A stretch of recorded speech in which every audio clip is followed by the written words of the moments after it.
Hi there, Andrew. How you doing? Good. I was just getting something to drink. Oh, no problem there. And folks, we have Andrew Basiago here on the Richard Smith Show.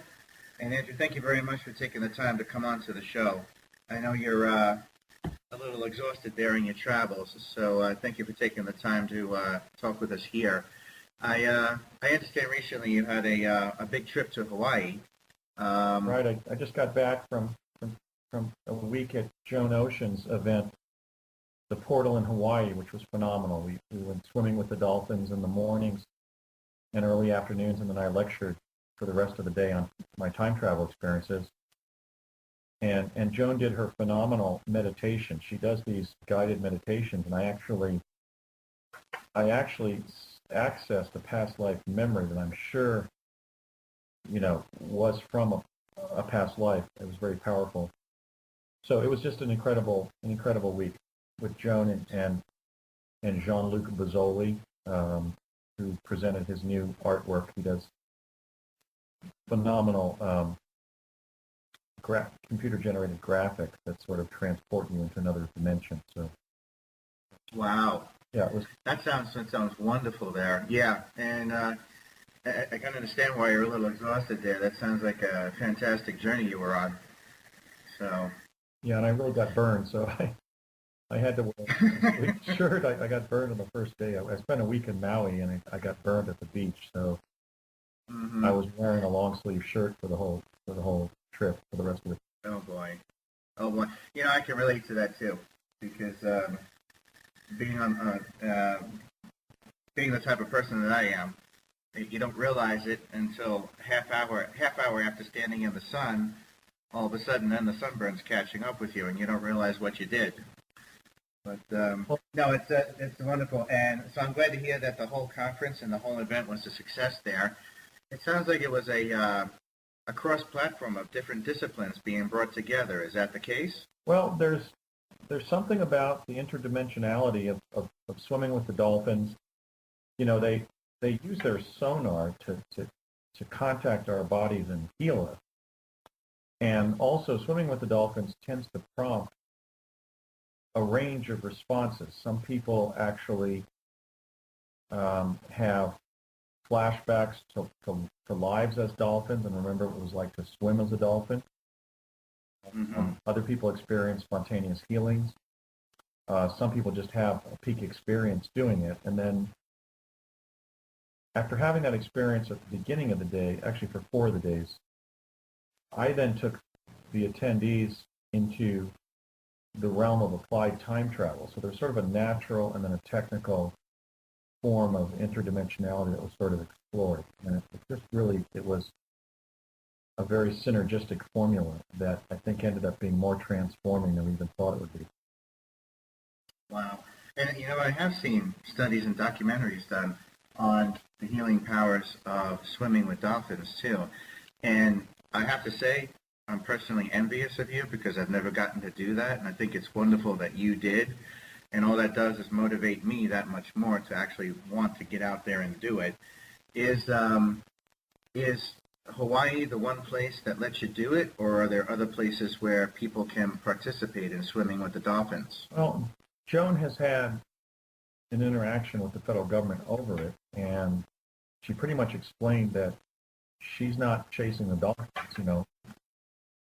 She's taking her group on snorkel dives, and the dolphins find them. They come out Uh-huh. and Wow. touching of the dolphins. They're never really that close to the humans in the water, but they are able to focus their sonar on the human form and direct healing energy at it. Mm-hmm. So that You know, that tends to be the main place in the world um, where the spinner dolphins come in and interact with humans on boat dives. But there are wow. also several days in Hawaii where you can go swimming in the morning and the spinner dolphins will come in and swim nearby. So it tends to be a natural interaction between humans and dolphins.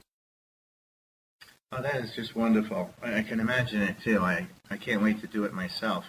I get the feeling at times watching and reading up on everything about dolphins that they themselves represent our ancient history, and we as humans might very well be the modern day reincarnation of that original form.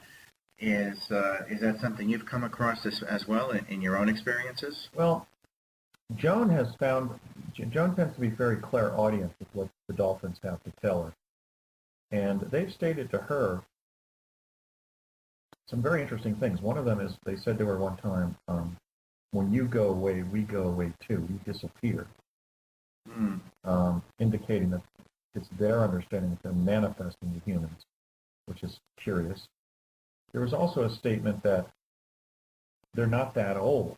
In other words, the dolphins have told her that as a life form on Earth, they're relatively recent. And so they're not our forebears, nor are they a branch of human being that's adapted to oceanic existence, to an oceanic existence. But in fact, the dolphins have told her that their time on Earth has been relatively short, that their recent arrivals interdimensionally. The one thing that I can say personally, it was actually discovered during this trip. It was very unusual. I went out with Joan and two other attendees to dinner one night during the week, and we all realized we had connections to John Lilly. Joan knew him personally. One of the other attendees had gone to one of his birthday parties. Another attendee had done something with him and the dolphins. And then when I was in Project Pegasus as a child, and I had about 5 immersions in one of Dr. Lilly's saline isolation tanks. And that was just another form of interdimensional experience that we had on Project Pegasus that I've left out of my presentation. It was sort of something that was sort of added on during my 3rd year in Pegasus that I'd forgotten.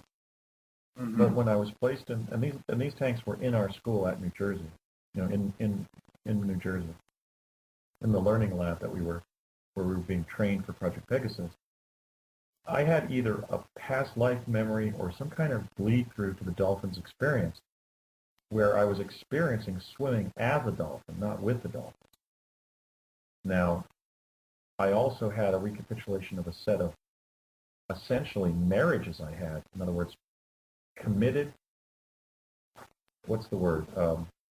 monogamous relations as a dolphin. I had 2 spouses in a particular life, where my first spouse had died before I did, and then I had a commitment to a younger female dolphin.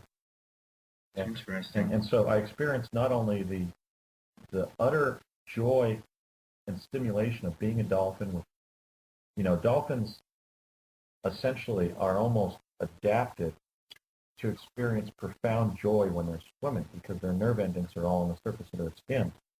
Mm-hmm. So they experience swimming as a much more dynamic, pleasurable experience than we do. They're moving through the water with their tails, they're leaping. So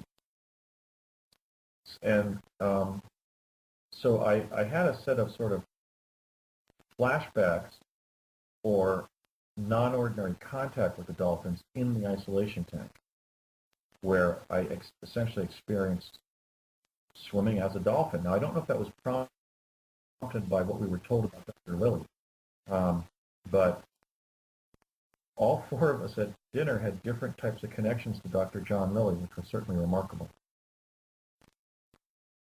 Wow, that is outstanding. That is awesome.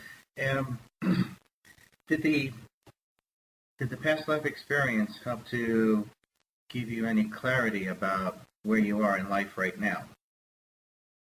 Yeah, I basically saw myself in this particular past life memory that was prompted by one of Joan's meditations. I was very amazed for something to come forward. I basically got in a very deep alpha state. I wasn't asleep, but it was almost as if I was asleep.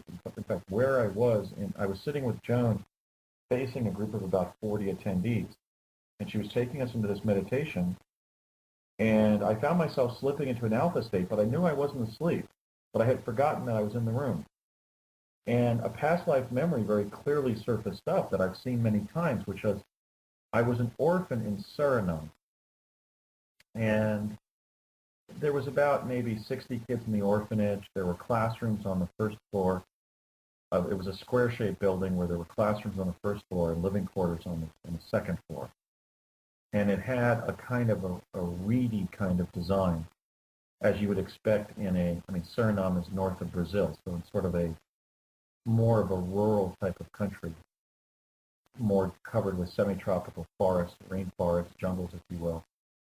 And so it didn't have the look of an American or a Western school or orphanage.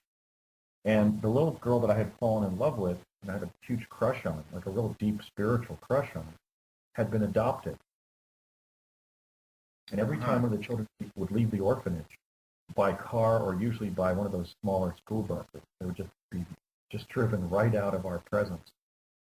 We would all go running after the bus and yelling and cheering and waving, saying goodbye. But in this case, this was the girl who was my sweetheart. Mm-hmm. And I saw myself running ahead of the other kids so that I could say goodbye to her the longest, as long as possible, and also just see her for as long as I could. And then she waved, and I fell over back because I was exhausted. I waved back to her, and I was yelling at her that I would never forget her. And then I was in this profound depression where one of the other boys in the orphanage was just trying to bring me out of my shell. And so I had this flurry of past life memories from that life, and that woman is my love interest in this life, and I realized that in this life I had gotten my soul's desire. I had been reunited with it. And so it was very powerful, very powerful. And I think it was, I recognized it from, my own experience of past lives has been that before age 7, I was dreaming of my past lives virtually every night. And I was recognizing what they meant to me and how they related to this life. So, interesting. Yeah. So it was a pretty powerful experience. But see, again, those transpersonal experiences are what Swimming with the Dolphins prompt. Right. And in Joe Notion, we have maybe the world's leading expert on dolphins, at least the metaphysical dimension of dolphin existence and how it relates to our own. So in the case of, for example, being in the isolation tank that John Lilly designed, I don't know whether I was having a past life memory of swimming as a dolphin or my mind was going to where the dolphins were, and I was sort of experiencing what they experienced in a kind of a bleed-through of their experience on Earth now. Mm-hmm. I don't know. Right. I don't know if I was ever a dolphin. I certainly have had past life memories that I've proven several of them. So I am an adherent to the doctrine of reincarnation. But I didn't expect this particular memory to surface, and it was pretty powerful. That had a big impact on me on that life. I mean, I had a profound longing to be a life partner with that girl, grow up with her. She clearly was somebody that I'd been betrothed to in previous lives and future ones. But the pain of that separation surfaced during this retreat at Jones with utter clarity. It was pretty powerful. I can imagine it being a deeply emotional as well as spiritual experience there. Yeah, well, definitely. Paul Beard wrote a book about reincarnation, a very short but powerful book called Hidden Man by Paul Beard. And he states that when we think about past lives, what we remember, as he puts it, are the black and red letter dates. It's like in any life, there might be 5 or 6 episodes, 5 or 6 moments that kind of define the good and the bad of that life. That which represents triumph and tragedy, basically. Some life moments represent the fulfillment of a life's dream or life's efforts, some just incredible high moment of existence. Or sometimes that's a casual thing. Sometimes the high point of that life is, just looking over at the breakfast table and smiling back at the woman who loves you. Sometimes it's moments of high drama where, the efforts of a lifetime are validated somehow.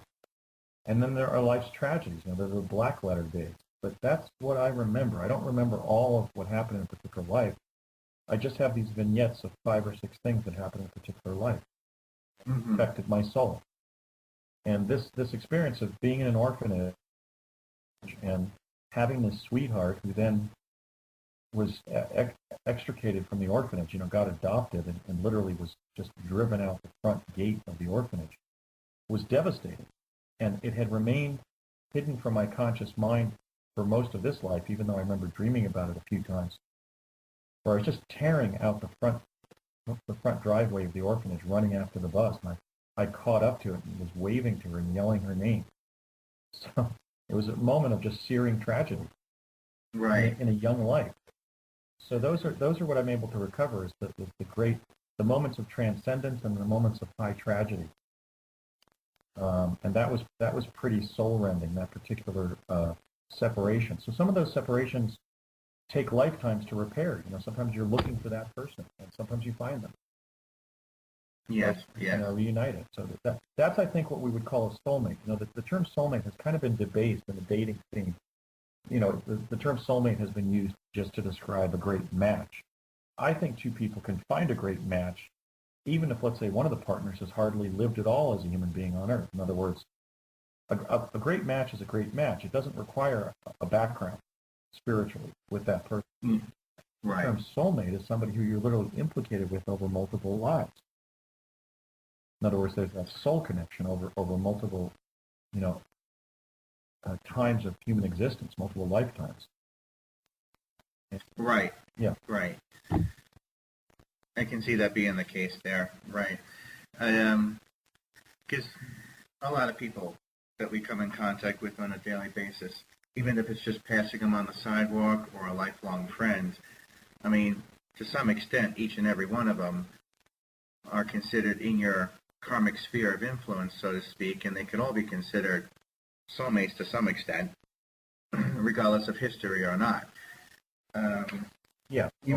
We're all spiritually connected, but I think it's possible to find a really good match in life, and there not being any background to it. But at other times, in the more karmically charged relationships, there is a past life connection. Something is being healed, or it's being continued, or it's being validated, or reconnected.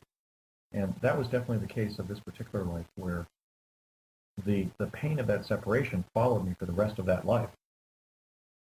It was like a disruption of a faded connection that had a past and a future on a multi-life basis. So it had a profound effect on me. That separation of her basically being wrenched out of the orphanage. So I kind of healed about that. It was a very healing week. It was phenomenal. We had people from the United States, Australia, Canada, some Western and Eastern Europeans. It was just a very high-spirited group of people. Fantastic. You know what, Andrew, you mentioned earlier Project Pegasus. Right. I know a lot of people know about it, but for those that don't, could you give us a background and description as to what Project Pegasus is all about and how it got started? Yes, Project Pegasus was the U.S. time-space program at the time of the emergence of time travel. Teleportation, for example, emerged and was fully operational in the U.S. defense technical community by 1967-68. That was the time that my father and I teleported between New Jersey and New Mexico so that we could consult with Dr. Harold Agnew, who would in 1969-70 go on to be the director of DARPA's Project Pegasus. They basically created an intelligence funnel under the Defense Advanced Research Projects Agency, under the Federal Science Administration of Dr. Agnew, who was one of the principal Manhattan Project physicists, who in 1970 would become the director of the Los Alamos National Labs. And they cobbled together a time-space program with whatever intelligence they could collect that would inform us how to perform quantum access.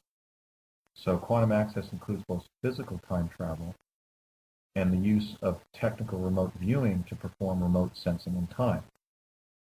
Quantum access is the use of time travel and remote sensing to gather information about past and future events so that the government can engage in better contingency planning for future events. And I was placed in Project Pegasus officially in the fall of 1969 after my father had taken me to a number of the defense contractor locations in New Jersey, and we had teleported once or twice several years earlier. So a lot of what the public has been fed about time travel is essentially the disinformation to conceal Project Pegasus. Project Montauk did exist, however. I believe it was a spin-off of Project Pegasus, focusing on the Montauk chair, which is one of the time travel technologies that we were using extensively in Project Pegasus. There were 8 time travel modalities that, actually 9 if you count the isolation chamber of John Lilly, but I've been lecturing about the 8 that I previously remembered. And I'm not sure you can really describe the isolation tank as a time travel device.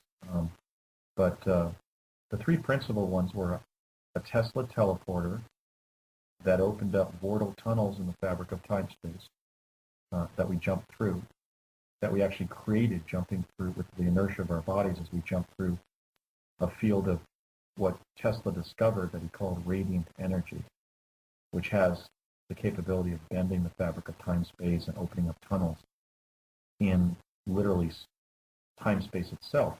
Our time-space environment is incredibly dense. It's incredibly densely energetic. For example, in 1 meter of space, there's as many ergs of energy as there are grains of sand on every beach on Earth. So we live in a very densely energetic universe, and the radiant energy that Tesla discovered is something that when we jump through a field of it, we can literally bore a tunnel through that densely energetic matrix of time-space, that medium, that very dense but fluid medium of time-space. The second device was the chronovisor, which is an electro-optical device that propagates a hologram by capturing either the residual signal of a past event or the incipient signal of a future event, and magnify it, that is, amplify it, and bring it into the laboratory. And then, of course, we were taking numerous trips to our own subjective future via the Montauk chair, which is simply a magnetic transducer that amplifies human thought. That's all the Montauk chair is. It basically amplifies your psychic ability.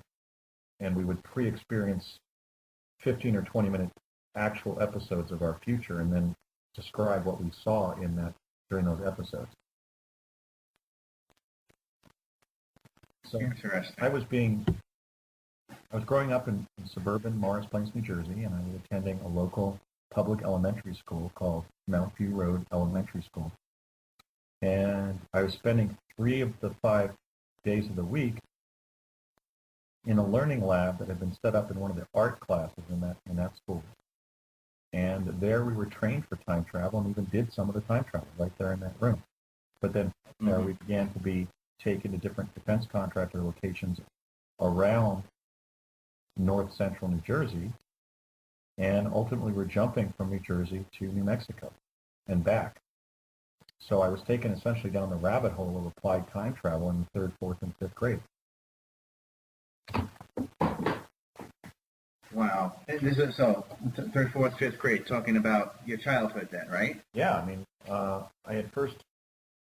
the first teleportation to New Mexico with my father that I can remember took place in 1967-68 when I was 6, but I think he may have taken me there as early as 4.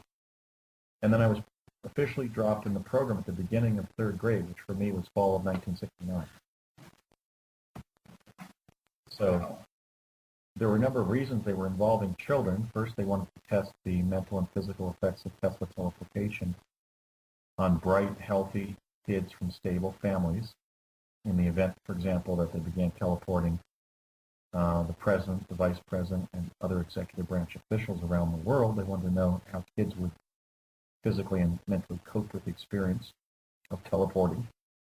They needed to use small cooperative children in the holograms propagated by the chronovisors, because when they used adults, they found that the holograms were collapsing. So chronovision via applied holography was essentially in its embryonic stages when I entered the program in fall of 69. So they needed kids. They also valued us because we were very accurate when we were time traveling in terms of what we saw, unlike adults whose perceptions would be skewed by what they knew.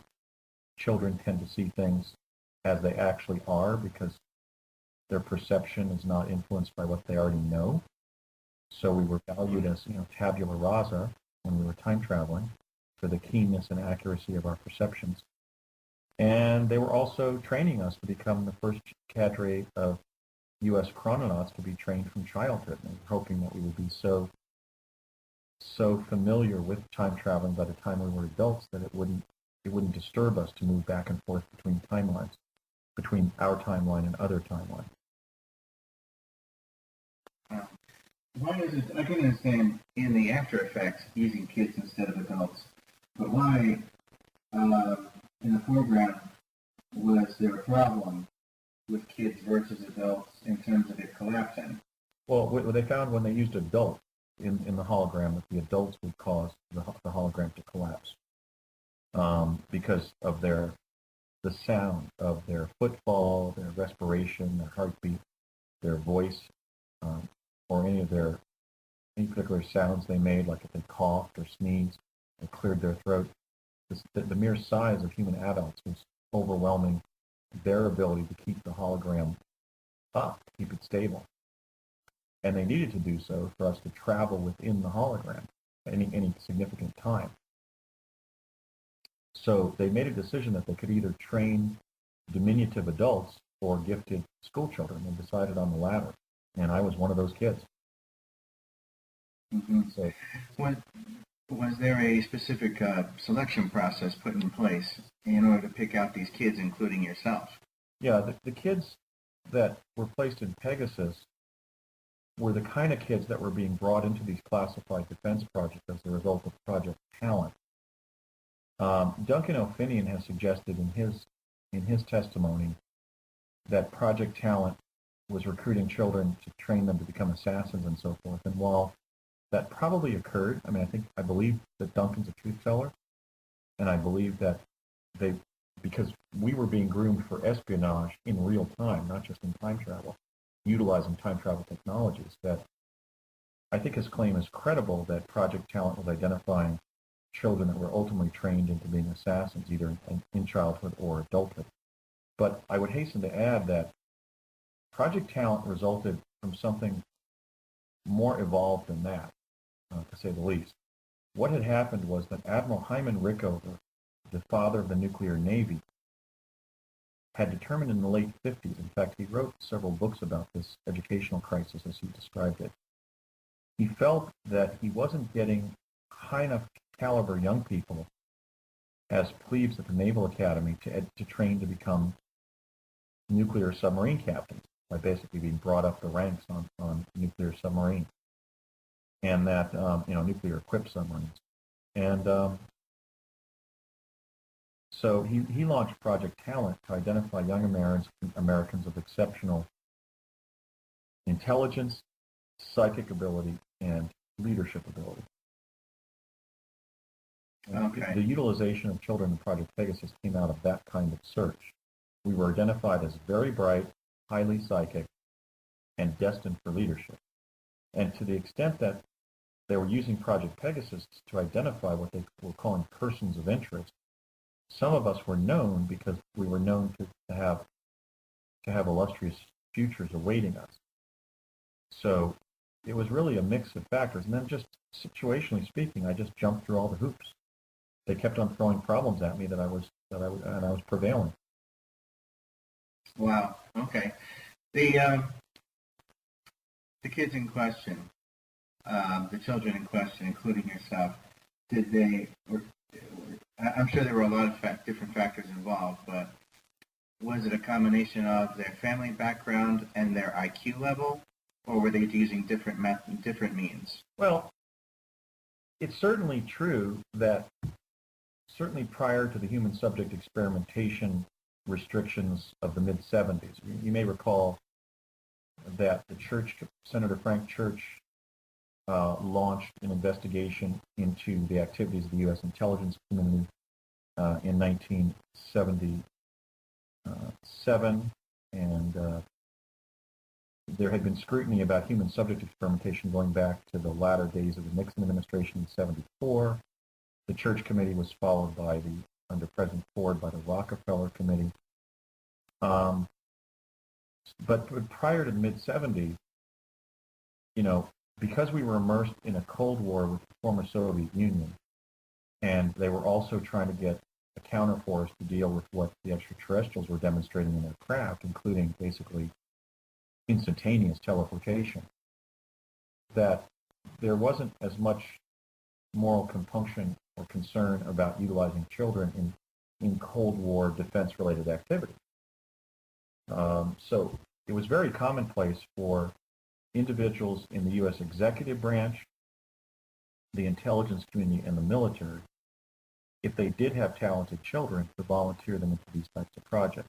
That was not the case of my father and I. He was approached, and my involvement in Project Pegasus was stipulated.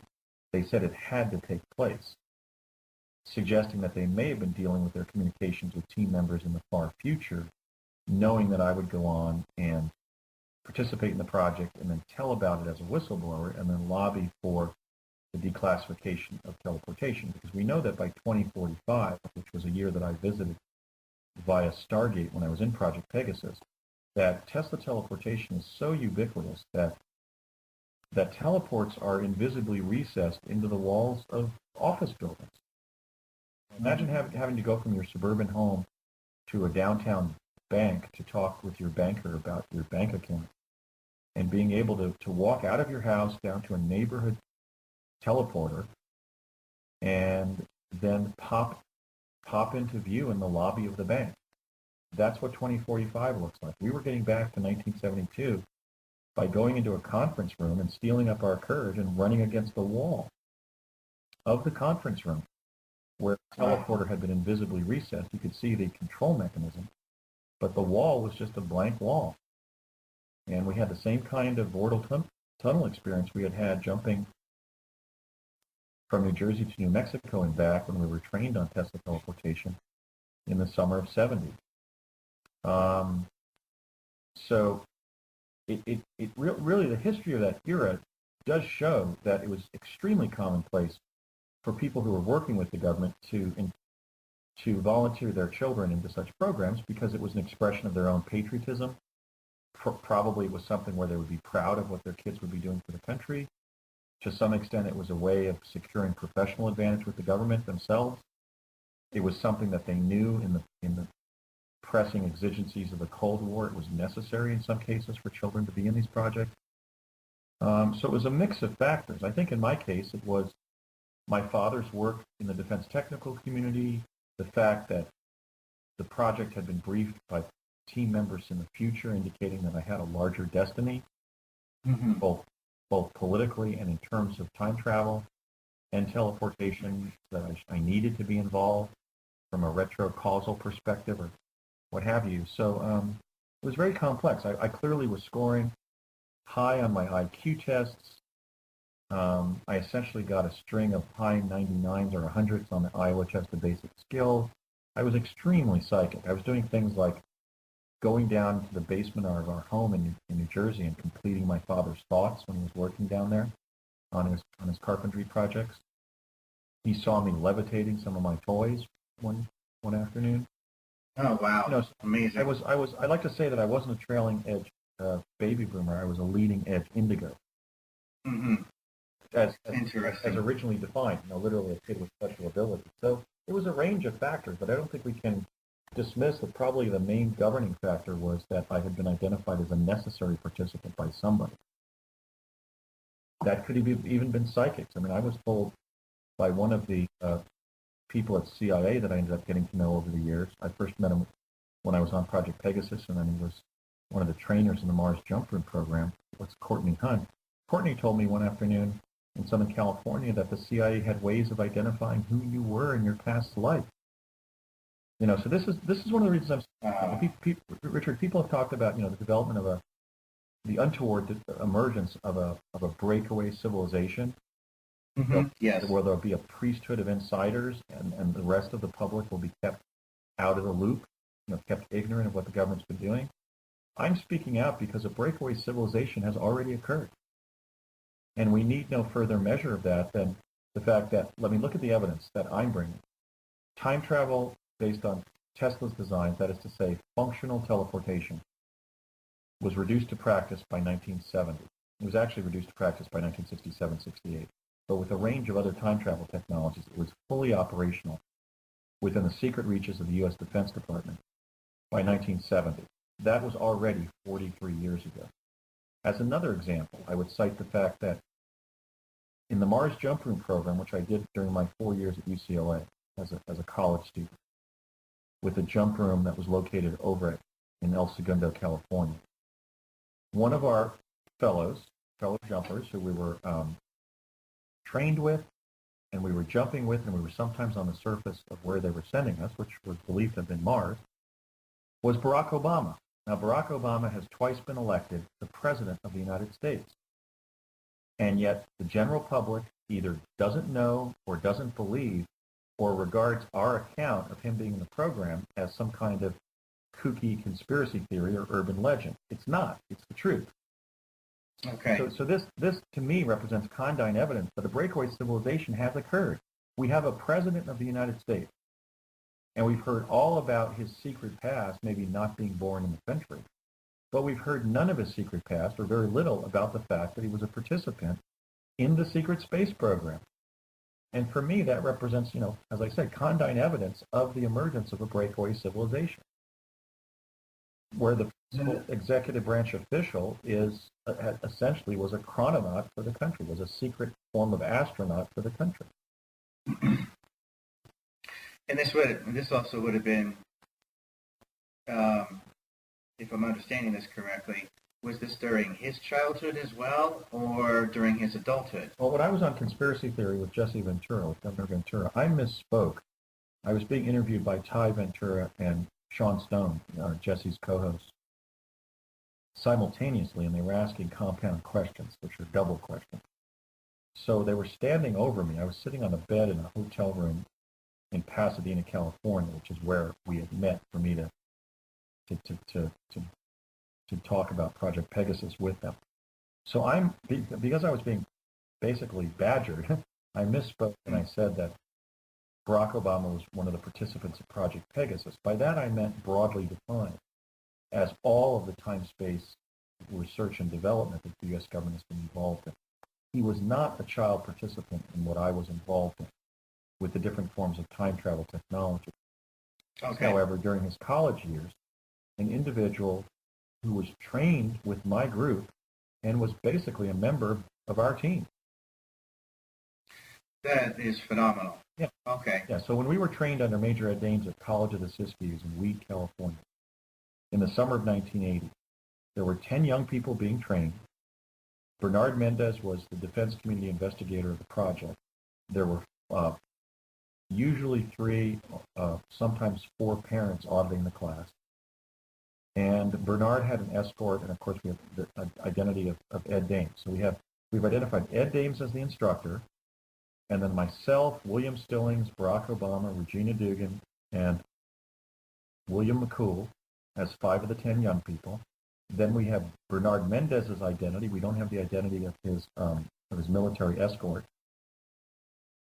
And then we have the identity of my father, Raymond F. Basiago of the Ralph M. Parsons Company, William Stillings' father, Thomas J. Stillings of Lockheed Skunk Works, okay. And Regina Dugan's mother, and then Barry Obama's mother, Stanley Ann Dunham. Those people have been identified. So of all those people in the classroom while we were being trained to go to Mars via jump room, the only individuals who haven't been identified is Bernie's military guard and 5 of the 10 young people, although we have leads on one of them, his name, his physical appearance, and so forth.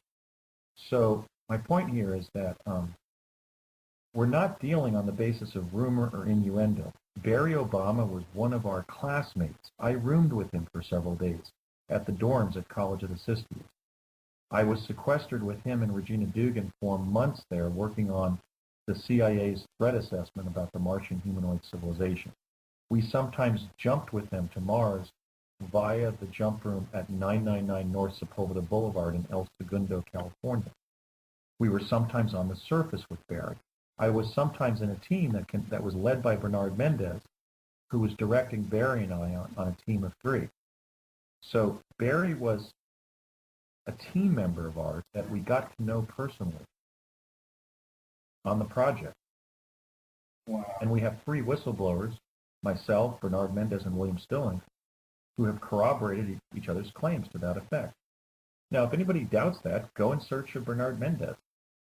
Okay. Do a FOIA request on Bernard Mendez and see what you find. What you'll find is one of the most distinguished careers rescuing people in the history of the U.S. intelligence community. Definitely, I'm glad you brought that up there. You know, I've heard a lot of things about the Obama administration. This is the first time I've ever heard this. So this is phenomenal. I'm glad you brought it up. I unfortunately missed that episode on the Jesse Ventura show, Conspiracy Theory, and I didn't get to see it then. But I'm glad you clarified here what you actually meant. They were covering Project Pegasus. Jesse was somewhat skeptical. But I was asked about Obama because he had just come up recently in the context of our claims about the jump room program. And it was a Mars visitor. To the extent that he grew up in Hawaii and Indonesia, that's almost a sure bet that he wasn't He wasn't one of the 140 kids in Pegasus, because they were using eastern locations to jump to New Mexico. They were using teleports in the Atlantic states, New England, and the upper Midwest to teleport kids into New Mexico. So as somebody growing up in Hawaii and alternatively Indonesia, he would not have been a participant because of that reason. Wow. Okay. You know, with what you've been talking about here, just in the last 20 minutes alone, it spearheaded a number of different questions here for me. Backtracking a little bit here, the projection element of this, in terms of teleportation, okay, and the whole idea of having the ability to go down the block, teleport like a bus stop to your office or a bank or doctor's office. Would it be a case of physical teleportation, or would it be a holographic representation and you would still be standing at the bus stop, so to speak? Oh, yeah, I see what you mean. We were involved in different forms of time travel. I basically categorize them as the rudimentary forms are psychic time travel, the more advanced forms are physical time travel, and then there was the hologrammatic time travel in the middle I describe as physio-virtual. So let me just describe the gamut. On the psychic side, we were involved in remote viewing, in being spun to go out of body. Basically, we were trained how to prompt an out-of-body experience. And then the Montauk chair was a sort of a psychic visit to our own future. In the center was the chronovision, where we were sometimes there just as a supraluminal superimposition on that time-space environment. And other times we were there so long that a density effect occurred and we were there physically and needed to be extracted. Then on the right side of the spectrum, the more advanced side of the spectrum, we were involved in 4 types of physical time travel, where we were bodily going to another location. That was Tesla teleportation. It was the use of the Stargate, which is an advanced teleporter. And the only difference there is that the shop floor Tesla teleporter would open up a vortal tunnel that would last about 3 seconds. But when we were taking the Stargate, we were going, for example, 75 years into the future, or almost 75 years into the future, and the tunnel would be open for about 30 seconds before we could arrive. And then there was a methodology, which was the methodology they used to send me to Gettysburg the day Lincoln gave the Gettysburg Address, to see him give the address, although I ended up not seeing it. I ended up coming back to the present within minutes of Lincoln's arrival on the dais where he gave the speech. And that was known as a plasma confinement chamber, so it used radioactive plasma under confinement to create a disequilibrium between timelines and drop us into that timeline. And then the jump rooms were emerging that we would later take to Mars, right around the time I left Project Pegasus in 1972. So when I'm talking about these teleporting back and forth, for example, between New Jersey and New Mexico and back, we were bodily going there. We were jumping through a tunnel in time-space, going there just as we would if we were sitting within one of those flying cylinders called a commercial airplane, commercial passenger jet. Okay. Interesting. And you know what, the connection between New Jersey and New Mexico. I mean, I can see that for myself, but for the sake of the audience, I don't want to assume anything. New Jersey being associated, correct me if I'm wrong, but associated with the project with the USS Eldridge and stealth and visibility, and of course New Mexico being associated with the Roswell crash and the original Oppenheimer tests with nuclear power. Is that a reason why New Jersey and New Mexico were considered the jumping points between the two? Well, actually, no. I think that I could go off on a sidebar discussion of the Philadelphia experiment because the Philadelphia experiment story that was handed down to us is the cover story that the Office of Naval Intelligence scripted to de-link the critical connections between Tesla, Bortle teleportation, and the Los Alamos physicists. So I don't think we have enough time today to go into that. But okay. The actual general background was that, and then I'll give a specific background, was the fact that during those years, New Jersey was essentially the Silicon Valley of the country. In fact, what became Silicon Valley resulted when Robert Noyce of Intel he got funding and bought up all of the patents of the different microelectronic devices that emerged there in the 50s and 60s in those different labs in New Jersey. And then also on background, in a general sense, New Mexico had become the principal defense research and development center of the country from the time that the Manhattan Project was sited there in 1944. In a specific sense, the reason that those two states were the respective nodes of the teleportation activities that I was involved in, as distinguished from adults and children in other states, because adults can teleport and work. The specific reason is that there was always a concern that we would be lost in time. In fact, when we were trained for Tesla teleportation by Jack Pruitt in the summer of 1970, we had a whole afternoon seminar on what to do if we arrived in New Mexico via teleportation, and let's say it was not 1971, but 1791. And so they selected those particular areas, not because there were ley lines or other things that the teleporter would rely on, because in fact the teleporter can be plugged in anywhere. Radiant energy exists throughout the entire physical universe. So as a tuner and broadcaster of radiant energy, the Tesla device that was propagating the field of energy that we were jumping through and creating these vortal tunnels in time-space could have been set up anywhere. But they set them up in that location in New Jersey, and were having us jump into the Santa Fe State Capitol Complex, because those were two areas of the country that had been inhabited for centuries. The particular area of New Jersey, Woodridge, New Jersey, where the Curtiss-Wright Aeronautical Company was, had been inhabited by the Lenni Lenape Indian tribe, which was known to be both a benevolent, non-combative tribe and one that had good dealings with Europeans. In the case of New Mexico, Santa Fe had been the regional capital, the territorial capital, for 400 years, during the 400-year existence of New Mexico as a Spanish settlement, and then as a territory, and then as a state. Right. So they actually selected those areas as nodes of the teleportation network, so there would be responsible and benevolent adults there in the event that we got lost in time. And so I was always apprehensive before jumping that I might have to cope with the new existence in New Mexico. Oh yeah. Sometime in the past. I'm glad that you answered that there. That's excellent there. That makes it a lot clearer there as to what was going on and why. It's, before you mentioned the breakaway civilization. Where exactly is this breakaway civilization right now? Is it here on Earth? Is it on Mars? Is it between both worlds? And what is its own purpose? What is its end game?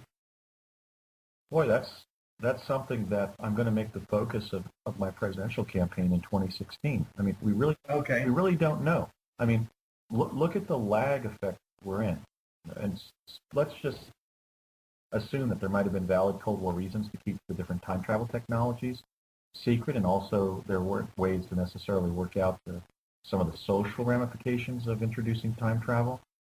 In the case of the Mars program, we were visiting another planet, just like we had visited another celestial body on the moon. We did land on the moon, by the way. My father was certainly an example of somebody who would laugh at the assertion that we hadn't.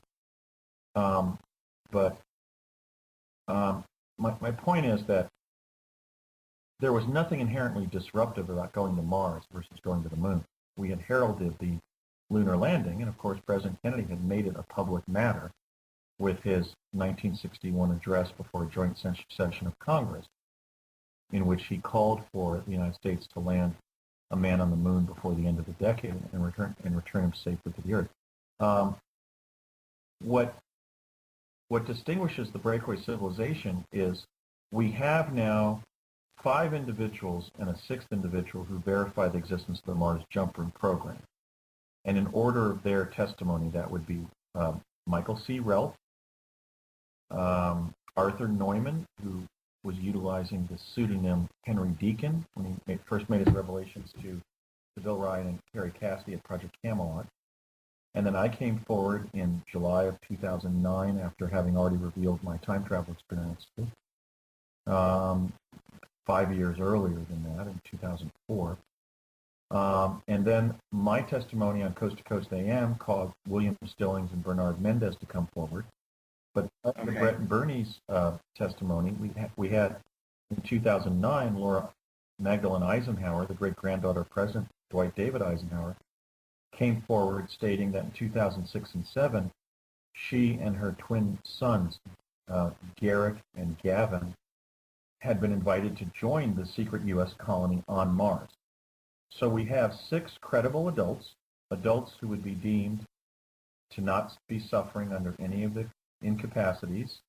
You know, none of us is an infant, insane, or intoxicated, as we recognize the laws of disabilities for testifying or possessing the standing to testify, the competency to testify, I should say.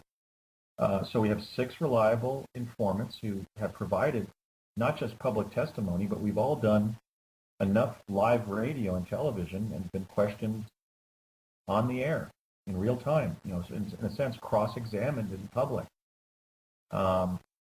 Not with just a jury of 6 or 9 or 12 looking on, but with millions of people looking on or listening, let's say, on Coast to Coast. And our 6 accounts have held up and have been deeply corroborating of each other. So that goes to technology and to trips that originally took place over 30 years ago. Michael Relf states that he first went to Mars in 1976. Brett Stillings and Bernard Mendez and I state that we first went to Mars in 1981, 5 years later. Laura decided not to go. She decided that in this life she was supposed to stay on Gaia and pursue the Sophia tradition, you know, of being a goddess on behalf of Gaia and the preservation of humane values and the environment on Earth and so forth, and not go to, you know, the sea or desert landscape of an alien Mars, as it were. But nonetheless, we have 6 informants. And my point here is that when you think about the fact that we're talking about trips that began 35 years ago, what we have to rely on about where the breakaway civilization is now is the kind of statements that were made, for example, by Ben Rich, the former CEO of Lockheed Skunk Works. Shortly before his death several years ago, he was saying things like, "We now have the technology to take ET home." You know, or I mean, another statement where he said, "Anything that you think we can do or would want to try to do, like visit planets outside our solar system, we already have." So the breakaway civilization, whatever extent it consists of now, it has to be benchmarked by the fact that it had reached Mars secretly 30 years ago and has had 30 years of advancing technology to send U.S. explorers presumably out of the solar system, at least the far reaches of the solar system, in either protective clothing or no protective clothing at all, based on the conditions of a particular planet. I mean, Venus would be problematic because it has a temperature of 600 degrees Fahrenheit on its surface. But we were going up to Mars in street clothing, or initially with respirators, but then I didn't use my respirator during the second half of my first trip, and then never even brought one during my later trips. So the only way I can answer your question is that you're begging the question. That's what we have to resolve as a society. So when I run for president in 2016, I'm going to be saying, look, our model of government, our uniquely American model of government, that of a democratic republic, hence the names of our two major parties, was supposed to involve representative government based on the consent of the governed. Well, the governed can't consent to government if what the government does is kept secret, even when those secrets do not prevent a clear and present danger or enhance or protect our ability to fight a war or protect the privacy of an individual, where there's a stronger argument for privacy rather than disclosure. It's just secrecy. It's just the way that the federal government began to work under the unique pressures of World War I and World War II in particular. It's not necessary. We didn't need to lie to the American people that we were on Mars. That's why I will never back down, and I will never fall silent about this issue. We went to Mars. And so now we don't know how far the breakaway civilization has gotten, but that model doesn't cohere to the form of government that the founders and the framers intended, and that we've all been presuming we've been living in.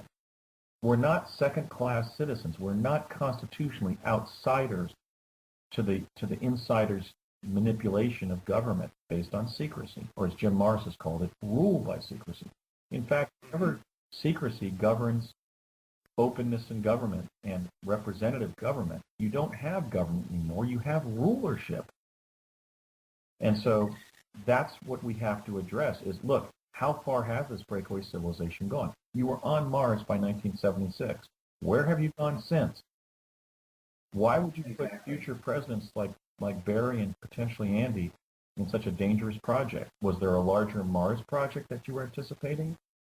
Was it one in which you would openly bring Martians into our civilization, or maybe allow the entire million strong Martian population to move here to enjoy life on a nicer planet?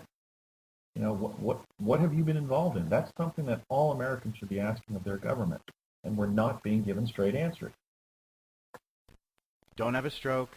We'll be right back after this short break. You are listening to The Richard Smith Show.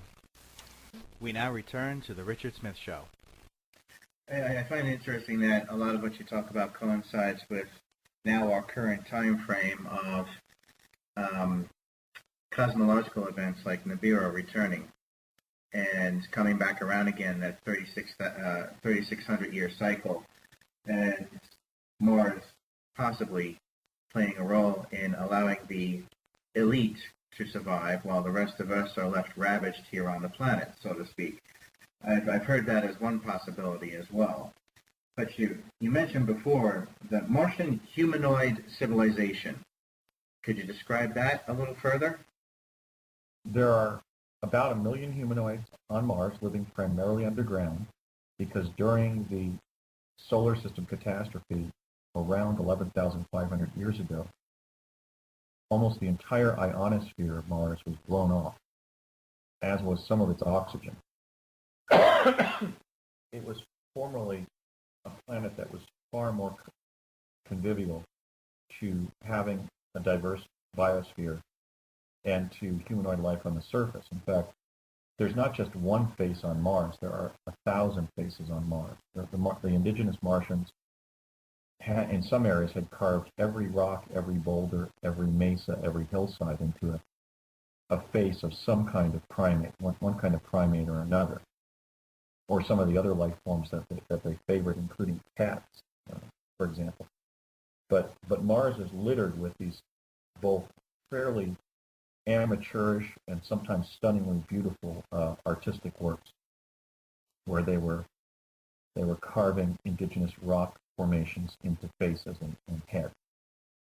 They utilized heads to, in fact, to indicate the access point to the underground civilization. Now, after I published my paper, The Discovery of Life on Mars, in 2008, I received a call from a senior career officer at CIA who confirmed that my paper was very accurate, and also that the humanoid civilization that I had described lives primarily underground because of the loss of the ionosphere. If they lived all the time on the surface of Mars, they would start to develop skin problems, skin cancer and boils and so forth from solar radiation on the surface, and present a long-term health threat.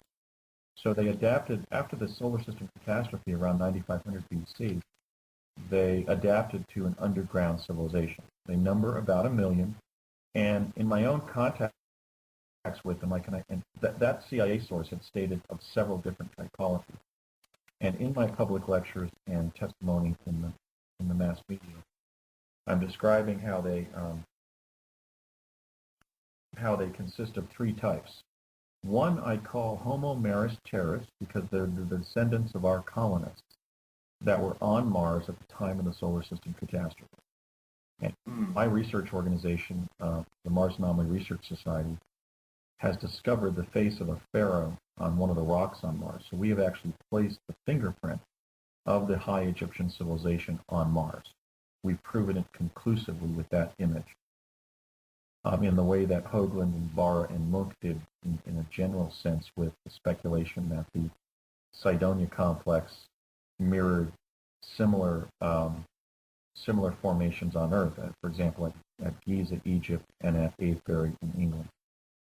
That being an allocation of pyramidal forms that mirror the Orion star system, the Orion constellation. Yes. So the first Martians are the descendants of our colonists, and they're very much like us. And I've speculated that they could probably even procreate with modern humans, because 11,500 years of genetic separation is not necessarily fatal in terms of reproduction. I'm certain that somebody, for example, from Sweden might be able to marry and procreate with an Australian Aborigine, for example, and even though their reproductive cells haven't mixed since the last ice age, 20,000 years ago, that a baby could result from such a union.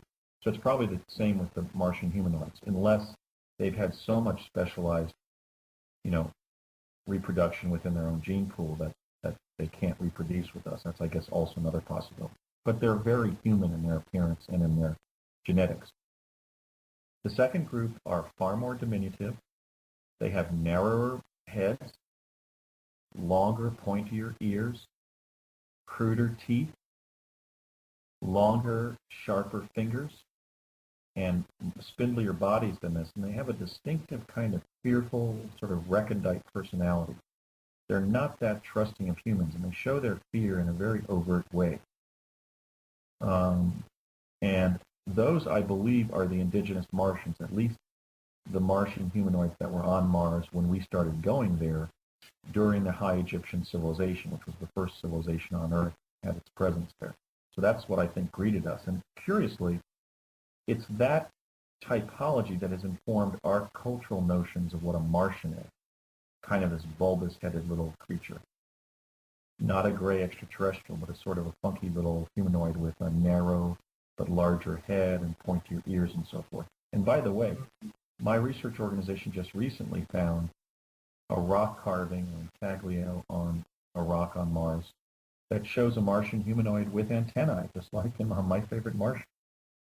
Oh my God! Wow. So the cultural meme of a Martian with antennae was not the invention of post-war science fiction or television in America. It's an ancient knowledge. It's ancient knowledge. And then the third type I call Homo maris. The second type, by the way, I call Homo maris maris because they're basically Martian man on Mars. And then the third type I call Homo maris extraterrestrialis because they are basically gray ETs that have been adapted to a terrestrial existence on Mars. Mm-hmm. So it's those 3 typologies that we're talking about when we talk about Martian humanoids. Wow. Thank you for taking the time to describe that, too. That is just phenomenal there, that there would be 3 different types coexisting below ground with each other. And I'm guessing, after all this time, after 9,500 years of being below ground, they do coexist with each other in more of a peaceful manner, right? It's a Yes. cooperative existence. And actually, the Okay. great irony of my own experience is that I met 3 individuals of the first typology when they were on Earth during an aerospace liaison mission that they had undertaken to Curtiss-Wright Aeronautical Company in summer of 1970. I met 3 of those Martian aviators as they were leaving Earth. I didn't encounter any of those types on the surface of Mars. I only encountered the second typology, the indigenous Martian typology with the pointy ears and the spindly bodies and the fearful personality type. When I was on Mars and I had the mission of taking this data disk from a RAND Corporation subsidiary in West Los Angeles, California, up to a telecommunications outpost on Mars, and I would walk through this dilapidated brick city. It looked like a city that was more of earthly manufacture than Martian, consisting of these small sort of chocolate brown bricks that had all utterly collapsed. And it was almost like a brick work that had been standing fallow for, generations. And when I would walk through that brick city to deliver the data disk to one of our personnel who had cobbled together a telecommunications post inside one of the buildings that still had some kind of intact roof, I would see both the children and the adults from that second typology looking at me from inside of the buildings and behind windowsills, vacant windowsills, or sneaking a peek in a doorway. Their children were exceptionally cute. They were these little Cupid dolls. That typology likes to wear long black full-body caftans, such as exist in the Middle East or in some, for example, in some Buddhist sects in Asia. In fact, I think there may have been cultural diffusion, let's say, between the Martian and the Tibetan wearing of full-body caftans, because after all, some of the Buddhist sects in Tibet actually wear orange caftans that would not only be similar to the style of dress on Mars, but also be adapted to a rust-red environment. So we may have actually had cultural diffusion of the caftan as originally a Martian form of attire. But I would see primarily their children sneaking a peek of me as I walked through the city, and sometimes the adults. And it was very strange. It was like walking through outer Mongolia and looking at Asiatic people in long clothing with bald heads. It was just very far out, but they were always very friendly to me. I mean, we had been told to be wary of them, but I was never attacked or anything by that second typology. And then the third typology, I saw one time up on top of the jump room when I was exiting a jump room on the surface that we called the corkscrew because of its conch shell design. And it was essentially a spiral structure where we would arrive in the jump room and walk around this inclined plane up and out of the building into the surface. And I saw one of the gray type Martians up on the roof of that building. So those are the 3 primary typologies of humanoid on Mars. There's only 1 million of them. So, I mean, here in Vancouver, Washington, we have a population of about 100,000. So it's just, I find it amazing that the entire Martian humanoid population only numbers, 10 times the current population of Vancouver, Washington. Right. I mean, the San Fernando Valley of Los Angeles has more residents than there are humanoids now living on Mars. What's with the changing face of Mars, putting it poetically, it seems that nowadays Mars is healing itself and going back to being a green planet. What would be keeping the inhabitants down below at this point? Well, there are a number of factors. First of all, without an ionosphere, they would be more prone to develop skin problems. Okay. Second, they built such a civilization, and their major allocation of their resources since the catastrophe. Now, bear in mind, that catastrophe was so severe, Earth and Mars were pummeled with such a substantial amount of debris from space that human civilization on Earth wouldn't recover until about 6,500 years later, around 5,000 BCE, or 3,000 BC, as we used to say. Um, so they made a major allocation of their physical plant underground. Also, it probably, since they seem to be biological creatures like us, and the first typology are literally our cousins, our genetic relatives, another reason would be that however they're extracting water from whatever water remains under the surface, probably from springs. The primary water source is underground. And then there's the problem of of the fact that the surface is populated by predators. Now they'll occasionally go up and they'll kill one of the smaller land animals, let's say about the size of a water buffalo. There are some ungulates on the surface that they rely on for food in the same way that we rely on cattle for beef. You know, four-legged ungulates. Right. There are also extremely dangerous predators on the surface. So I think one of the reasons that they didn't go up on the surface is they were smart enough not to collapse their ecosystem by going up and pacifying the surface by killing the major predators. The surface is what biologists call a very horizontal ecosystem. It's a very tenuous ecosystem in which the loss of several major species might cause its collapse. Yeah. It looks like they decided to exercise the precautionary principle and not go up and make the surface safe, but they certainly couldn't live continually on a surface where they would become food for some of these predator species. So I think it's a complex evolutionary history that has caused them to simply stay underground, and then also because the surface is so denuded, because they know there's life on our planet and that life forms are periodically flying through the ecosystem in advanced craft, they're also in a sense hiding in plain sight because they can't hide. They don't have a huge population to inhabit the surface, and they don't have much vegetation or structures to hide their presence. I think that causes them to literally hide underground from being abducted or from even predation from other species in space. So it's complex, but it makes sense in evolutionary terms because that event essentially caused almost the wholesale collapse of their ecosystem on the surface. There's only minimal vegetation on Mars.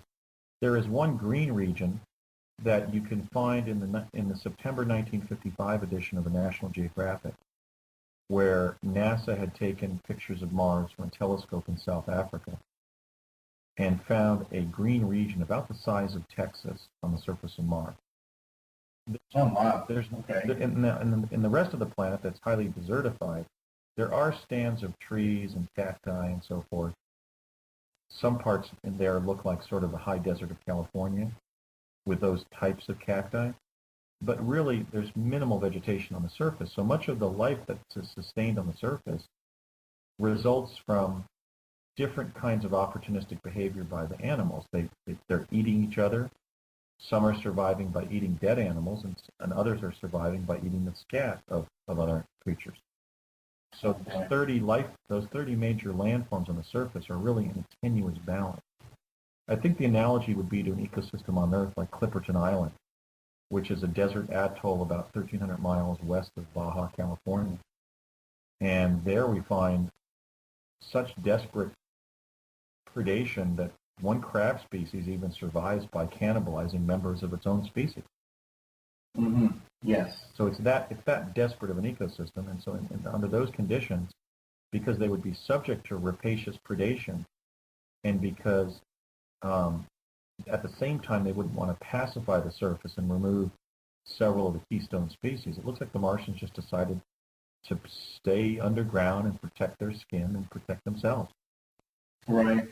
That would make sense. You know, it's, when you frame it from the perspective of ecology, it makes perfect sense then.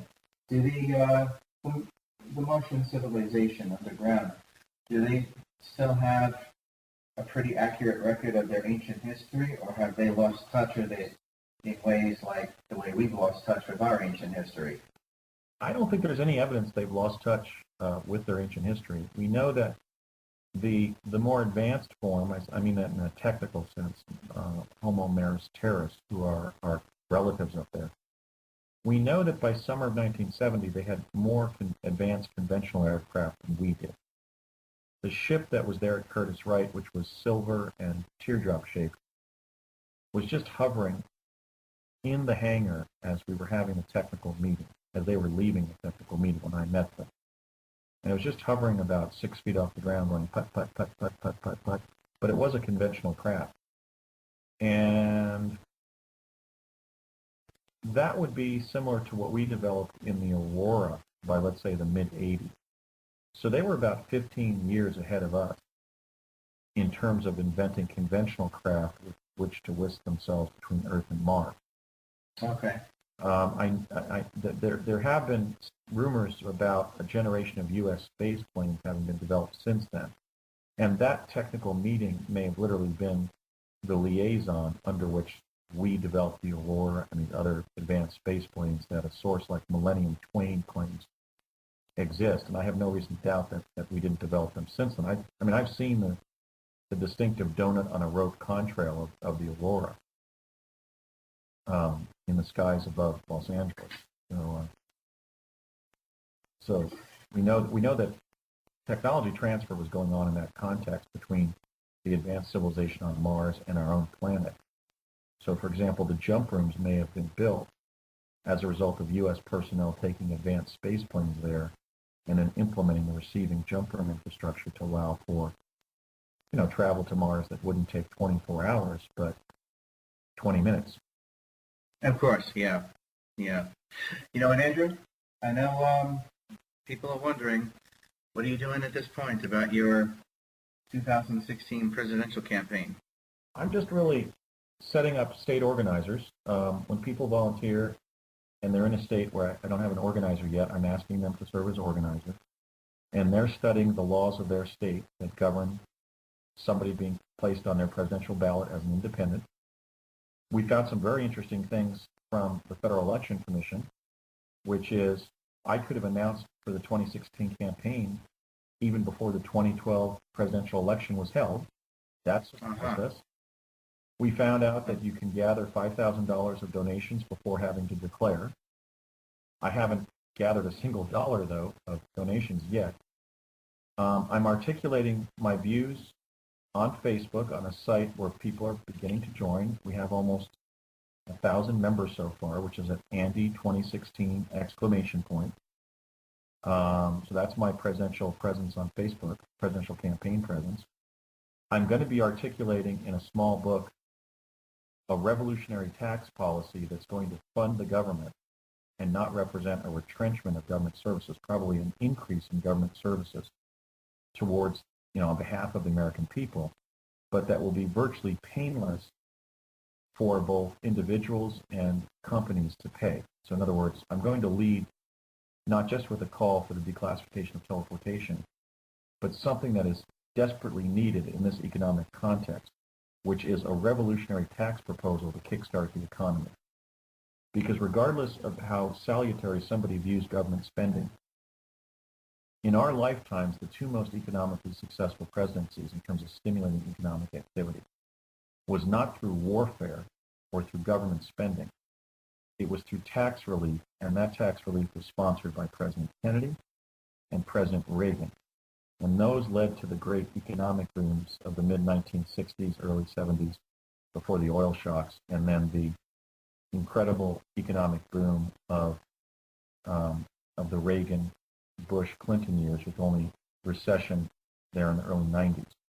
It's my argument that because money is the token of participation in the economy, money is the vehicle by which goods and services are transacted in a modern economy, that the way that you stimulate job creation, economic activity, prosperity is by promoting as much spending by the public as possible. When you tax the public exorbitantly, as we're presently, we've evolved a tax code in which the average person has to work till May 1st to earn their own money. What we're doing is we're constantly bursting the bubble of the economy. We're constantly depriving the economy of vitality. Now, I know that sounds very trickle-down for somebody like me who's basically, certainly I'm a John F. Kennedy Democrat. I'm certainly a Democrat across most issues. Okay. But I do, as a result of studying economics at Cambridge and being a student of the modern presidency, I don't necessarily believe in trickle down because one of the problems of a modern economy is that some people are inordinately wealthy. I even had a centimillionaire who was one of my law clients literally say that, quote unquote. He said, Andy, we have a problem in this country. I said, what is it? He said, money is in too few hands.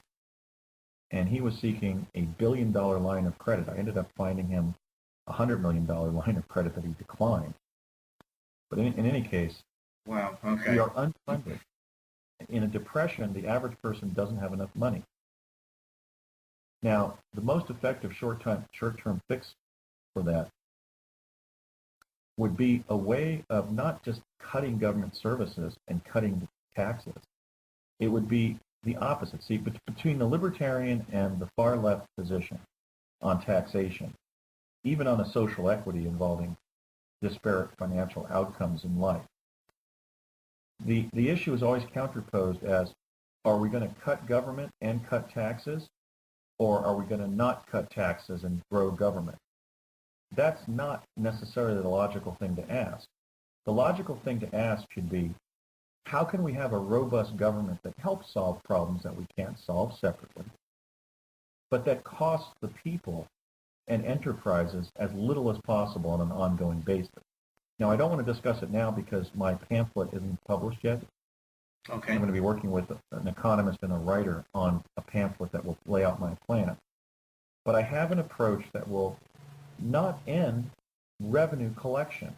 In fact, if you look at the fact that we have an aging population that's going to have a growing healthcare bill, we don't want to live in a civilization that beggars its elders. I mean, Social Security, for example, was introduced by Franklin Roosevelt so that elders could be secure in their dotage in areas like shelter and nutrition and healthcare, because that's the touchstone of a humane society, a society that cares about its youngest and its oldest, its most vulnerable, it's disabled, it's retarded.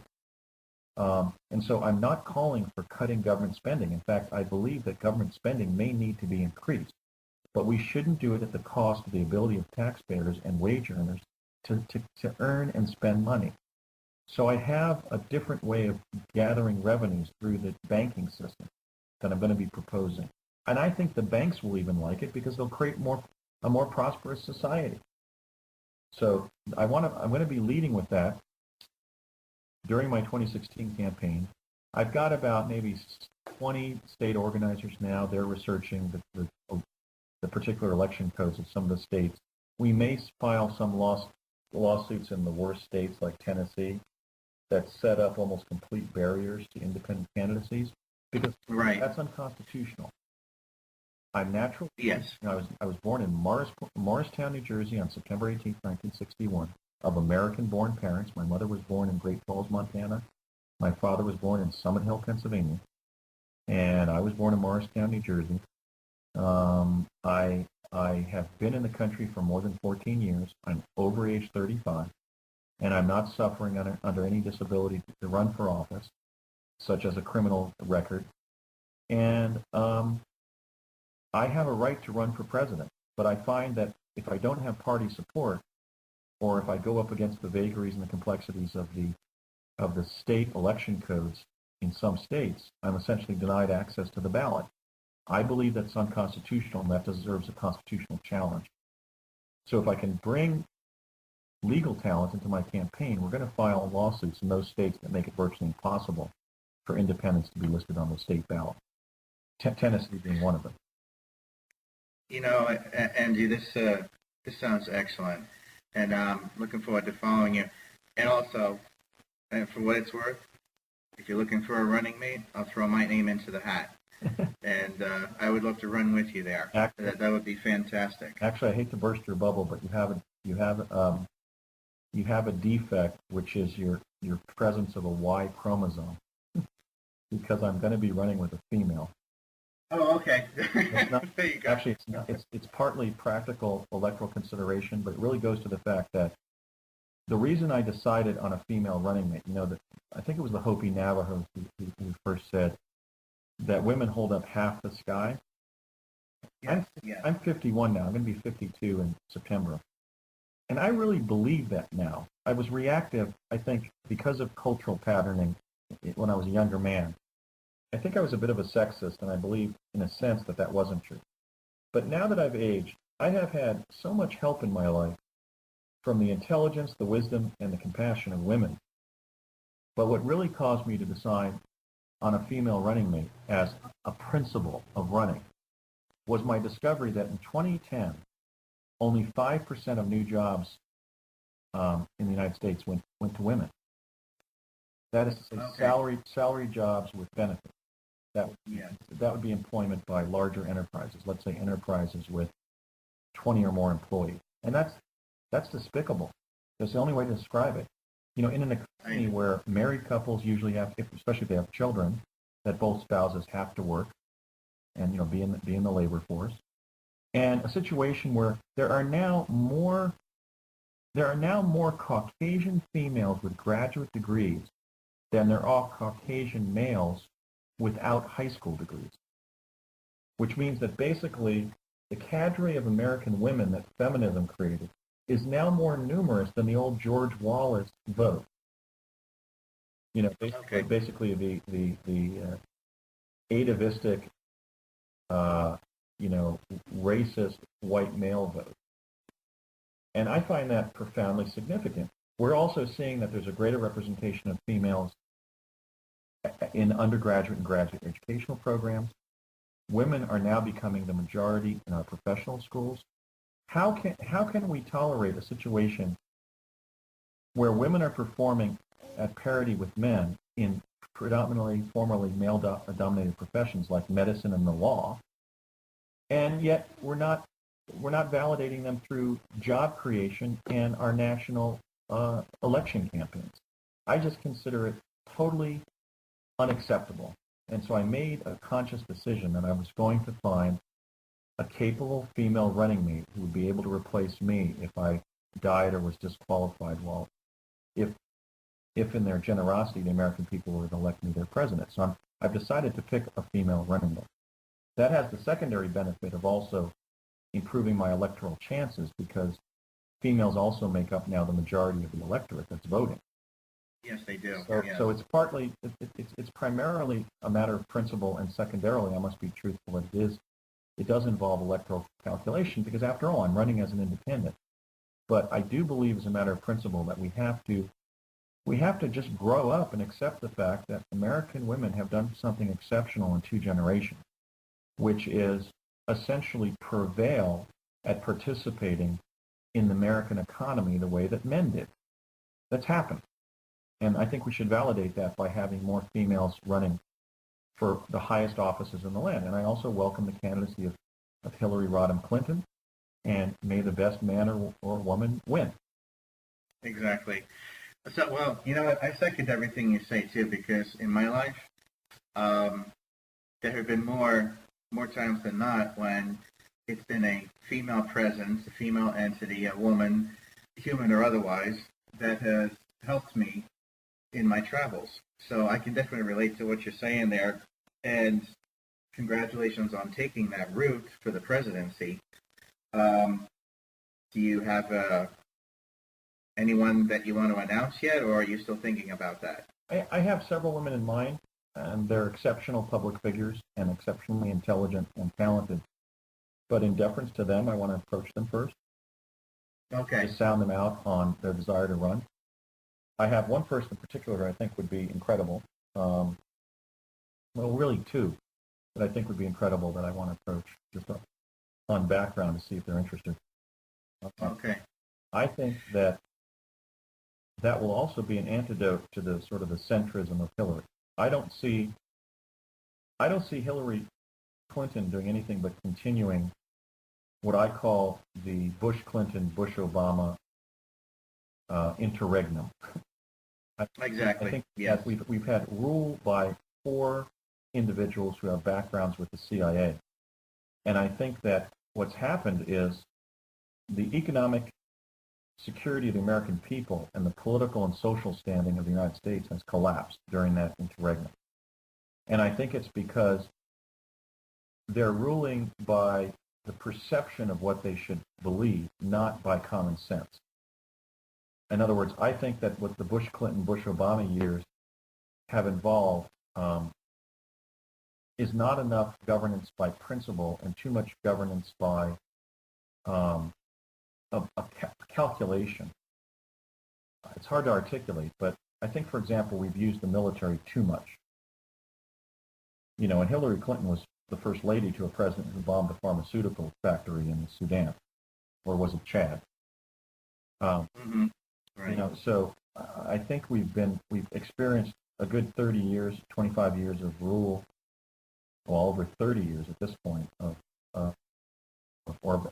about almost 30 if you count the George H.W. Bush. If we started his presidency, it's been now 25 years. So we've had 25 years of rule by the CIA. We had the director of the CIA, and then we had Bill Clinton, who was linked to CIA operations through the main airstrip and the running of narcotics through Arkansas to fund the Contra resupply network. Then we had the son of the previous, the penultimate president who was linked to CIA, and then we had Barack Obama, who had a career in CIA operations, including going off planet for the CIA as a young man. So if Hillary Rodham is elected, we're going to have our fifth CIA president, as I described them. And Alfred Weber has termed it the CIA time travel captured presidencies. And I don't think we can afford that. You know, one thing that President Obama has not done, for example, is what Franklin Roosevelt did during the Great Depression regarding the foreclosure crisis of that era, is he secured funding to buy up all the properties, give the householders essentially a life estate in their own properties, convert their monthly mortgage payment and essentially into a rent payment at a 3% interest rate, and let them stay in their houses until the householder died. And by that time, usually the widow had survived her husband, and the children were out of the nest. So there was a transition to be made by the family anyway when the house was then sold out from underneath them by the government. That ended up being very, very profitable for the U.S. Treasury. The fact that President Obama hasn't done that means that his kind of CIA-directed notions of the solvency of the banks has run roughshod over the interests of those 20 million American families facing foreclosure. And I consider that unconscionable. More evidence of that and of his use of arcane technical analysis rather than just broad principle to govern and to put forth proposals to Congress as president is the fact that when they got the TARP money, they gave it to the banks rather than the families in foreclosure, who would have paid the money up to the banks anyway. And the banks get, I know from my own foreclosure defense work as a lawyer in Washington State, that the banks get 80% of the loan value at 60 days delinquent. And they then have been given the right to foreclose, and even if they do an upside down sales, they still reduce the spread of the mortgage balance that they're losing because the person holding the mortgage is bankrupt. So essentially, the Obama administration's schemes regarding the banks in the area of foreclosure have been to guarantee that they can double dip. Again, I find that unconscionable, and what the homeowners have been facing is homelessness. Exactly. Even the loss of a private residence is very traumatic for people. It's almost tantamount to the stress of a death in the family or a divorce. It's their home. And the president has shown no due regard for homeownership being a fundamental dimension of American citizenship and culture. And he hasn't recognized that the government exists to do collectively what needs to be done on behalf of people that they can't do individually. And in this area, the people were broke. Exactly, yeah. So the government had to act, and he failed to act. And so I have concrete disputes with President Obama, and I'm concerned that if his Secretary of State, Hillary Rodham, is elected, she will, right, Hillary Rodham Clinton is elected, she will simply continue these failed, highly technical think tank and CIA and CFR-driven policies. We need a modern Harry Truman in the White House, and that's what I hope to bring. Simply a stable personality who will tell the truth and do right by the American people. And that's what I'm going to be running under the banner of a simple 5-letter word, truth. Good. And I'm going to make sure everybody follows your campaign and supports you as well. This will be a brand new thing for everybody to focus on over the next 2 to 3 years. You mentioned you set up shop on Facebook. And what's the easiest way to find it? You said Andy 2016, right? Right. My campaign website it's all excuse me. It's all one word, Andy 2016 ! And then my time travel site is really booming. We're over at over 10,000 members at this point, and that's simply called Project Pegasus. Okay, Project Pegasus. All right. And now those are the two main online entities you have right now, correct? Right. And when my book about Project Pegasus is finished and I publish it, I'll be advertising it there at Project Pegasus. So that'll be a way for your listeners to get hold of my memoir about Project Pegasus. And are there any other online entities you wanted to talk about aside from those two? Well, we've got my Mars. After I wrote The Discovery of Life on Mars, I founded, as a nonprofit corporation in the state of Washington, the Mars Anomaly Research Society.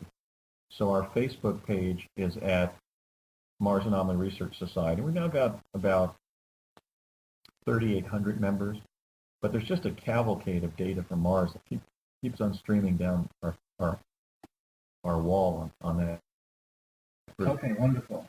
And then I haven't basically updated them in several years, but I'm soon going to be doing so. And that is that my website is projectpegasus.net for my time travel revelations, and my Mars findings and those of other leading anomalists for the Mars Anomaly Research Society are at projectmars.net. And I guess I'm kind of a throwback as a presidential candidate in the sense that I do have one foot in political science and one foot in natural history in terms of my Mars research and my time travel advocacy. But I would remind your listeners of the following. One is that George Washington was actively working Mount Vernon as an estate. He had 4,000 acres of prime Virginia farmland. Thomas Jefferson was getting up every morning and taking the temperature and air and pressure, barometric pressure, and was actively involved in science. Benjamin Franklin was an inventor. But I made an interesting discovery recently, and that is that Abraham Lincoln had a patent for an invention. And also, of course, we have had two engineers who have been present, namely Herbert Hoover and Jimmy Carter.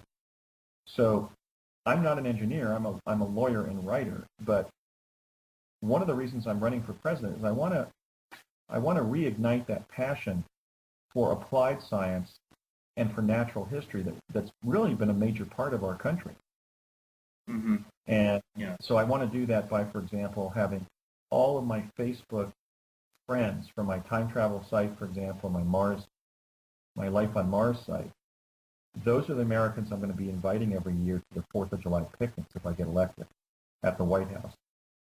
You'll have to prove your membership in my groups before I'm elected or before I take office, let's say. And that's the group of Americans from around the country and people from around the world that I'll invite to the White House lawn for the 4th of July barbecue. And that will, and in that context, I'll do some interviews with C-SPAN with some of our most brilliant, for example, Mars anomalists or some of my colleagues in the Jump Room program, so that at the time we're celebrating our independence, we can also focus on the great history of our country in science, applied science, and natural history, because that really was a major occupation of the founders of the country. Yes.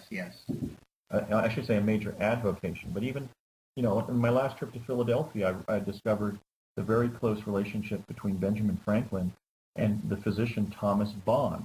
who was the Philadelphia physician who he put in charge of the hospitals for the Revolutionary War. Bond founded the first charitable hospital in the country. He was actively studying disease processes with the people who come over from Europe by boat when he was clearing them to disembark, from.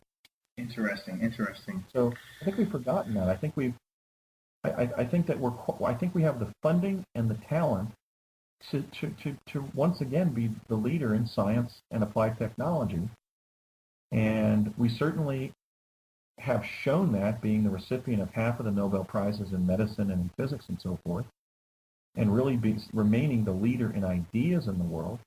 I'd like to tie that to a program of infant industry protection and of technology transfer, where, for example, we would ask some of the billionaires who refuse to spend money on anything to maybe try to resuscitate Detroit by putting a solar car program there, a solar car industry there, and literally create business incubators in Detroit to uplift it. Because at this point, Detroit has been written off as a city. Yes, I know. It's a city that gave birth to the car industry. It's a city that my ancestors, the Polish Americans, had a major part in building when it was this brawny city who built the car industry. And I think that would be my focus of direct investment, would be, let's kickstart an American alternative car industry. I've asked Dr. Brooks Agnew, who is both a new energy developer and an electric car developer, who was on the design team for the Nissan Altima, to be my energy secretary. So in calling for a teleportation program, I'm not going to be neglecting the fact that we have substantial roadways in this country. We don't have to be teleporting everywhere. In fact, initially, we might just be teleporting goods via Vordal Tunnel. So take those 16-wheelers off our highways where they're involved in accidents and so forth. Put those people working as truckers to work in the depots as freight handlers with far less fatigue than they currently have as truckers. Mm-hmm. And establish a teleportation-based shipping system, but adapt our roadways to intra-urban and interstate travel via electric car. And that's something that Brooks would be eminently qualified to lead. Where would we do it? How about Detroit?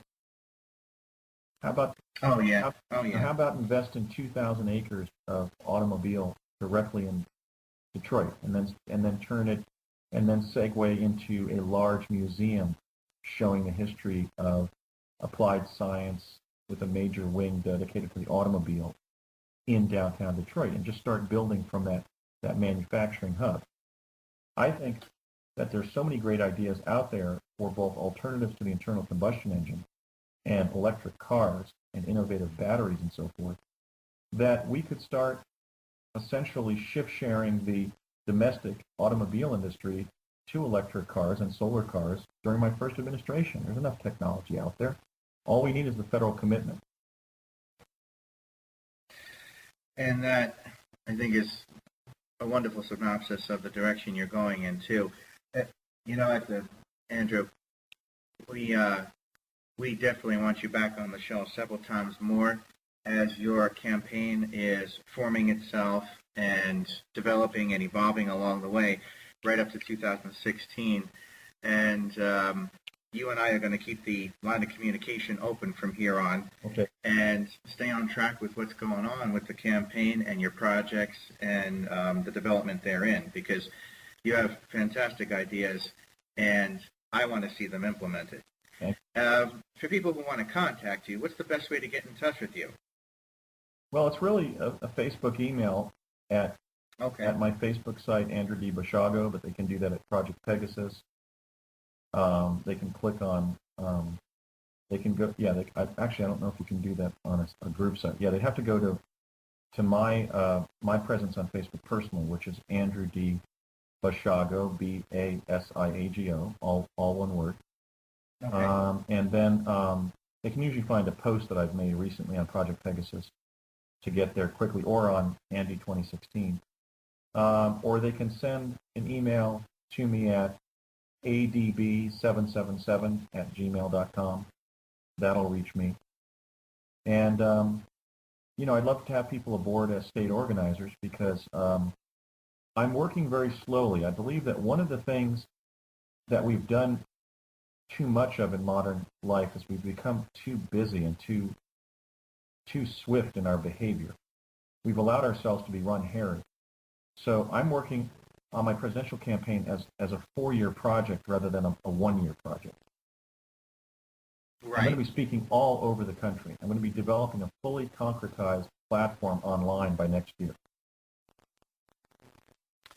And that'll be excellent. Yes, and you know what? Whatever it is that you're doing, whatever events you have come up, wherever you're speaking, please make sure you keep us in the loop on that, and we'll make sure we send out the announcements about that both on the radio show and also in the social media engine we have to keep everybody abreast about your campaign. Yeah. All right? Thank you. I'll do that. This has been a phenomenal interview, and I know I do apologize. The discussion was going so well, we ended up going an extra 45 minutes here. But I'm glad we had this discussion here in the last 45 minutes on your campaign as well. Remember, the invitation is always there for you to come back. And once again, Andrew, thank you very much for being on the Richard Smith Show. Good luck with the 2016 campaign. Thank you, Richard. I appreciate being on your show and the kind invitation you've extended to me to continue to be on. But this is a serious campaign, and I hope to take the presidency in 2016. And I hope you do too. And I think you will with your ideas. So, anyway, have a good week there. Thank you so much. Take care. Bye-bye. Bye-bye.